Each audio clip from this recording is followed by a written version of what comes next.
And guys, nag-install po tayo ng ilaw na UFO LED 150 watts. Yan. Ito yung kinabit namin. Ongoing po na ginagawa itong planta. Ayan.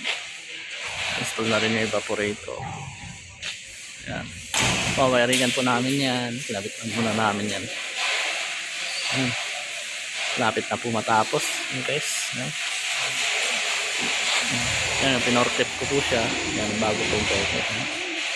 Ayan, okay po. Salamat. Guys, nagpapaiting po kami nito sa taas ng ceiling. Ayan. Latag namin yung junction box para sa wiring yan. Sa mga ilaw.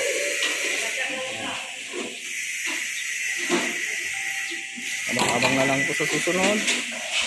Ayan. Ang pailaw natin. Ayan, maraming salamat.